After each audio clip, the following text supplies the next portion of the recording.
Desde que eu iniciei minha carreira como diplomata, há pouco mais de 16 anos, eu tive a oportunidade de participar de reuniões internacionais com representantes dos mais diversos países.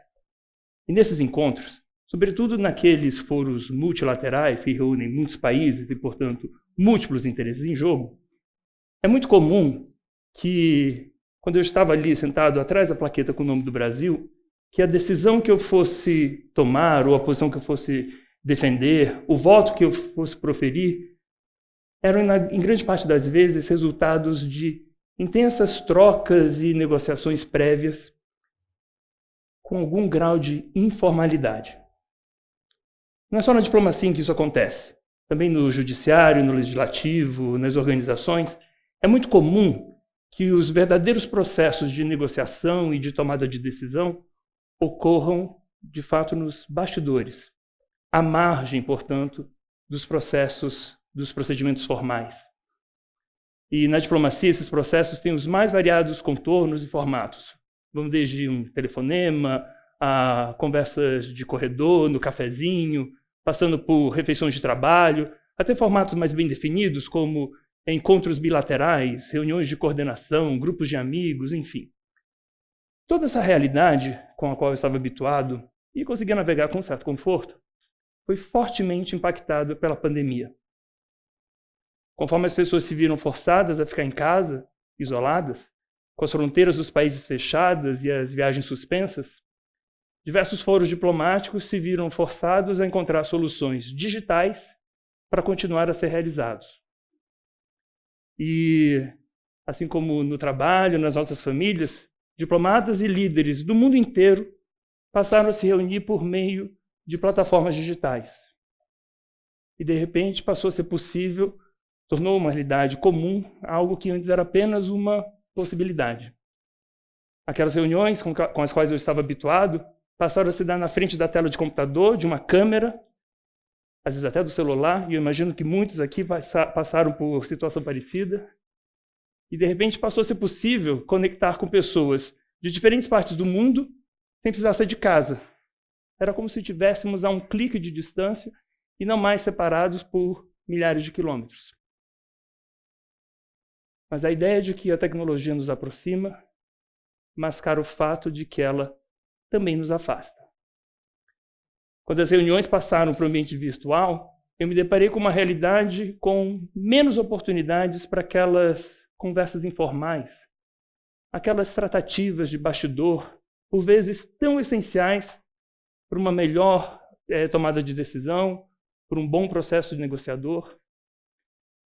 E como resultado, o que se viu foi o diálogo de todos os níveis, de líderes a pessoal técnico, se tornar cada vez mais roteirizado e, portanto, mais previsível, com menor margem para negociação e menos emoção. E é curioso, né? Imaginar que essas novas ferramentas, essa aceleração digital provocada pela pandemia, que proporcionou tantos meios, novos meios de interação, possa, na verdade, limitar as oportunidades para um diálogo fluido e sincero com trocas de verdade. Em 2018, eu estava no Bahrein, país do Golfo, participando de uma reunião do Comitê do Patrimônio Mundial da Unesco. Eu integrava a delegação do Brasil. E naquela ocasião, o tema mais sensível era a possível exclusão da lista do patrimônio mundial do centro histórico de Shahrizabz, é uma cidade no Uzbequistão. E a exclusão da lista do patrimônio mundial é um procedimento raríssimo, aconteceu 2 vezes em 50 anos. Para alguns países membros do comitê, os projetos de desenvolvimento urbano com demolições de áreas tradicionais haviam descaracterizado por completo os atributos que justificavam a manutenção daquele bem na lista do patrimônio mundial. Já para outros países, os poucos elementos originais remanescentes eram motivo suficiente para manter aquela proteção internacional conferida pelo título da Unesco. Nós estávamos diante de um impasse e o Brasil foi convidado para mediar as negociações do projeto de decisão. Eu fui destacado para essa tarefa. O primeiro passo foi reunir com os representantes dos países para poder identificar quais eram os pontos de discordância. Acreditem, eram vários. E aí, no dia seguinte, eu tive conversas individuais com cada representante a fim de identificar pontos de flexibilização que pudessem caminhar para uma solução de consenso. Foram conversas no fundo da sala, no intervalo, às vezes até sentado no degrau da escada, rascunhando possíveis redações que pudessem ser aceitáveis por todos. Ao final desse trabalho, quando eu apresentei o projeto de decisão, ele foi aprovado por consenso. O bem foi mantido na lista do Patrimônio Mundial, com uma série de recomendações para que o Estado-parte, o Uzbequistão, tivesse que cumprir, a fim de não correr o risco novamente de perder o título da Unesco. Como tudo aquilo teria acontecido se nós estivéssemos numa plataforma digital? Se aquela reunião do Bahrein fosse virtual? Como eu poderia ter tido tantas conversas informais, com franqueza, capazes de criar confiança no meu interlocutor a ponto de ceder parte da sua posição nacional, se nós estivéssemos sendo gravados numa câmera, numa plataforma digital? Eu não quero sugerir com isso, evidentemente, que a gente abandone essas tecnologias. Muito pelo contrário. O que eu proponho é que a gente desenvolva uma relação mais autoconsciente com essas ferramentas tecnológicas. E assim, uma maior autoconsciência na relação uns com os outros e também com a gente mesmo no ambiente virtual. Porque essa realidade, que ficou conhecida como o novo normal, não oferece alternativa à adaptação. As sociedades evoluíram ao ritmo das mudanças tecnológicas, incorporando o melhor que tem a oferecer. E com a diplomacia não poderia ser diferente. Vejam o caso do telegrama. O primeiro telegrama foi enviado em 1844 por Samuel Morse, e cerca de 20 anos depois, quando o primeiro-ministro britânico, Lord Palmerston, recebeu o primeiro telegrama oficial, ele teria dito: "Meu Deus, é o fim da diplomacia. My God." Imaginem como foi disruptiva a possibilidade de interagir com interlocutores a centenas de quilômetros naquela época de forma direta e quase instantânea. De suposto algoz, o telegrama se tornou a principal ferramenta de comunicação diplomática. A diplomacia de então evoluiu graças ao telegrama e até hoje, acreditem, chancelarias ao redor do mundo, inclusive a nossa, o Itamaraty, usa o termo telegrama para designar o expediente de comunicação diplomática com as embaixadas no exterior. O que nós estamos testemunhando é, uma vez mais, essa necessidade de adaptação a uma realidade que se impõe.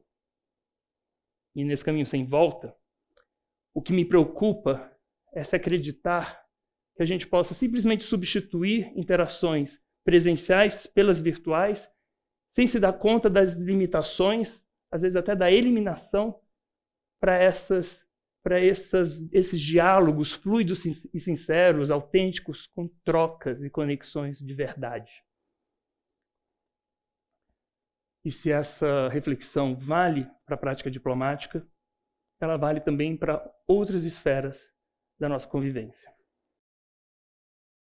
Aliás, assim como aquele primeiro-ministro britânico lá do século XIX, que achava que era o fim da diplomacia, há quem ache hoje que, por conta da tecnologia, a gente não precise de uma presença diplomática robusta no exterior. Ora, se o impacto dessas novas tecnologias, dessa realidade, sobre a prática diplomática, no plano internacional, tem resultado em trocas cada vez mais cuidadosamente coreografadas, os coreógrafos dessa nova realidade são profissionais como eu, diplomatas e afins, atuando nos bastidores.